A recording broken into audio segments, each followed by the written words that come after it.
Chapter 1. In the beginning was the Word.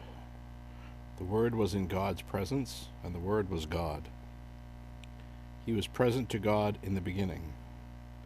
Through him all things came into being, and apart from him nothing came to be. Whatever came to be in him found life, life for the light of men. The light shines on in darkness, a darkness that did not overcome it. There was a man named John, sent by God, who came as a witness to testify to the light, so that through him all men might believe, but only to testify to the light, for he himself was not the light. The real light, which gives light to every man, was coming into the world. He was in the world, and through him the world was made. Yet the world did not know who he was. To his own he came, yet his own did not accept him.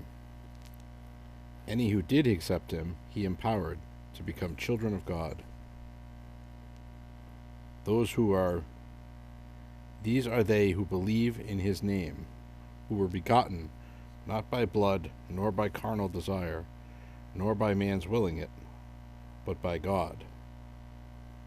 The Word became flesh and made his dwelling among us, and we have seen his glory, glory of an only Son coming from the Father, filled with enduring love.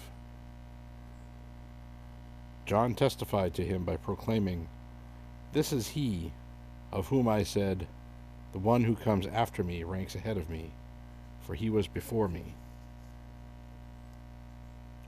Of his fullness we have all had a share, love following upon love. For while the law was given through Moses, this enduring love came through Jesus Christ. No one has ever seen God. It is God, the only Son, ever at the Father's side, who has revealed him."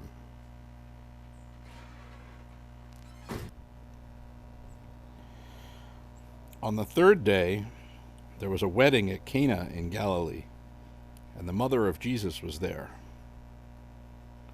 Jesus and his disciples had likewise been invited to the celebration. At a certain point, the wine ran out, and Jesus' mother told him, "They have no more wine." Jesus replied, "Woman, how does this concern of yours involve me? My hour has not yet come." His mother instructed those waiting on table, "Do whatever he tells you." As prescribed for Jewish ceremonial washings, there were at hand 6 stone water jugs, each one holding 15 to 25 gallons. "Fill those jars with water," Jesus ordered, at which they filled them to the brim. "Now," he said, "draw some out and take it to the waiter in charge." They did as he instructed them. The waiter in charge tasted the water, made wine, without knowing where it had come from. Only the waiters knew, since they had drawn the water. Then the waiter in charge called the groom over and remarked to him, "People usually serve the choice wine first. Then, when the guests have been drinking a while, a lesser vintage. What you have done is keep the choice wine until now." Jesus performed this first sign at Cana in Galilee. Thus did he reveal his glory, and his disciples believed in him. After this he went down to Capernaum, along with his mother and brothers, and his disciples, but they stayed there only a few days. As the Jewish Passover was near, Jesus went up to Jerusalem. In the temple precincts he came upon people engaged in selling oxen, sheep, and doves, and others seated changing coins.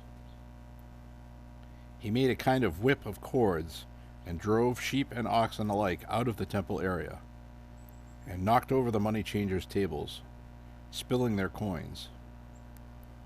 He told those who were selling doves, "Get them out of here. Stop turning my Father's house into a marketplace." His disciples recalled the words of Scripture, Zeal for your house consumes me."